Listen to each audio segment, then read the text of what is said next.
എൻ്റെ എല്ലാ പ്രിയപ്പെട്ട കൂട്ടുകാർക്കും നമ്മളുടെ പുതിയൊരു വീഡിയോയിലേക്ക് സ്വാഗതം. എന്തൊക്കെയുണ്ട് എല്ലാവരുടെയും വിശേഷങ്ങൾ? എല്ലാവരും സുഖമായിട്ടിരിക്കുന്നു വിശ്വസിക്കുന്നു. അതുപോലെ തന്നെ ഞങ്ങളിവിടെ സുഖമായിട്ടിരിക്കുന്നത്. അപ്പോൾ ഇന്ന് നമ്മൾ അടിപൊളി ഒരു കറിയുടെ റെസിപ്പിയുമായിട്ടാണ് വന്നിരിക്കുന്നത്. വീഡിയോ കണ്ടുകൊണ്ടിരിക്കുന്ന സമയത്ത് നിങ്ങൾക്ക് എൻ്റെ ചാനൽ ഇഷ്ടപ്പെടുവാണെങ്കിൽ ഒന്ന് സബ്സ്ക്രൈബ് ചെയ്യാനും ലൈക്ക് ചെയ്യാനും ഷെയർ ചെയ്യാനും കമൻറ്റ് ചെയ്യാനും മറക്കരുത്. അതുപോലെ തന്നെ സ്കിപ്പ് ചെയ്യാതെ വീഡിയോ മുഴുവൻ കണ്ട് സപ്പോർട്ട് ചെയ്യണേ. അപ്പോൾ ഇന്നത്തെ നമ്മുടെ വീഡിയോയിലേക്ക് പോയാലോ? അതിനായിട്ട് ഞാനിവിടെ ഒരു പാൻ അടുപ്പത്ത് വെച്ച് കൊടുത്തിട്ടുണ്ട്. അതിലേക്ക് കുറച്ച് വെളിച്ചെണ്ണ ഒഴിച്ച് കൊടുക്കുകയാണ്. വെളിച്ചെണ്ണയോ അല്ലെങ്കിൽ ഏതെങ്കിലും റിഫൈൻഡ് ഓയിൽ ഉപയോഗിക്കാം. അതിലേക്ക് ഞാൻ നമ്മൾ പാവയ്ക്കാണ് ഇട്ട് കൊടുക്കുന്നത്. വട്ടത്തിലരിഞ്ഞ പാവയ്ക്കാണ് ഇട്ട് കൊടുക്കുന്നത്. ഇതൊന്ന് നമുക്ക് ചെറുതായിട്ടൊന്ന് ഫ്രൈ ചെയ്തെടുക്കണം. ഒത്തിരി നന്നായിട്ട് ഫ്രൈ ആവണ്ട, ഒരു മീഡിയം രീതിയിലൊന്ന് ഫ്രൈ ആയി വന്ന് ഇതിൻ്റെ കളറൊക്കെ ചെറുതായിട്ടൊന്ന് മാറി വന്നാൽ മതി. ആ സമയം വരെ ഒന്ന് ഫ്രൈ ചെയ്തെടുക്കണം.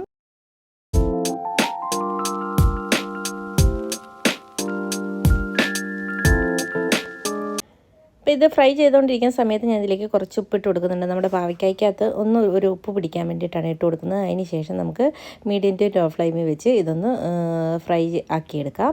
ഇതേ രീതിയിൽ വേണം നമ്മുടെ പാവയ്ക്ക എടുക്കാനായിട്ട്. ഇനി ഇത് നമുക്ക് എണ്ണയിൽ നിന്നും കോരി മാറ്റണം. ഇത്രയും നമുക്ക് ഫ്രൈ ആയി കിട്ടിയാൽ മതിയേ. ബാക്കി നമുക്ക് കറി വെക്കുമ്പോൾ അതിനകത്തിട്ട് കുറച്ചുകൂടി ഒന്ന് വേവിച്ചെടുക്കാം. അപ്പോൾ ഇതേ രീതിയിൽ ഞാനിതൊന്ന് കോരി മാറ്റുവാണേ.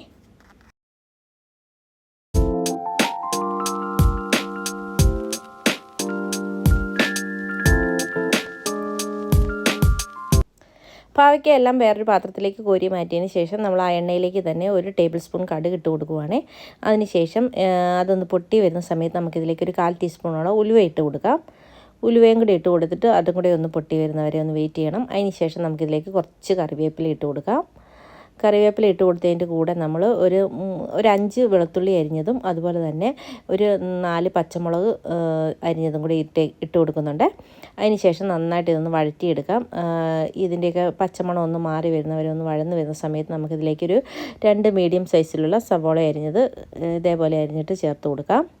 അതും കൂടി ഇട്ടിട്ട് നന്നായിട്ട് ഈ എണ്ണയ്ക്കകത്തിട്ടൊന്ന് വഴറ്റിയെടുക്കണം. നന്നായിട്ടൊന്ന് വഴന്ന് വരുന്നവരെ ഇളക്കി കൊടുക്കാം.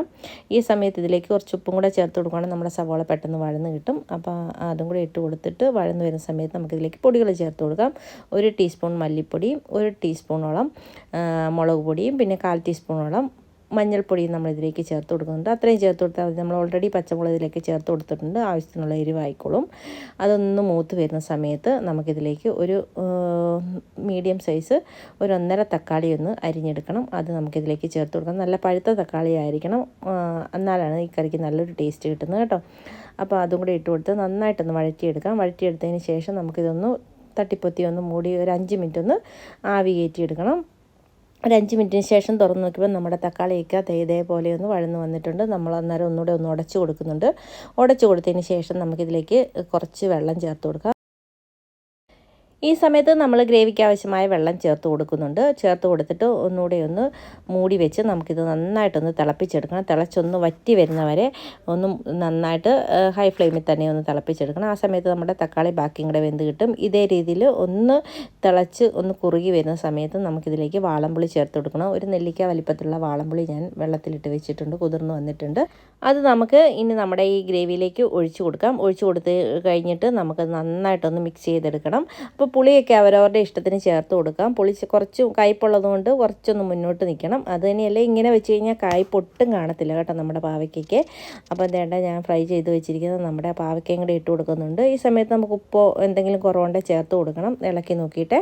അപ്പോൾ ഞാനിതൊന്ന് നന്നായിട്ടൊന്ന് മിക്സ് ചെയ്ത് കൊടുക്കണം. ഒത്തിരി ഇട്ട് ഇളക്കണ്ട, നമ്മുടെ പാവയ്ക്ക ഒത്തിരി വല്ലാതെ ആയിപ്പോവും.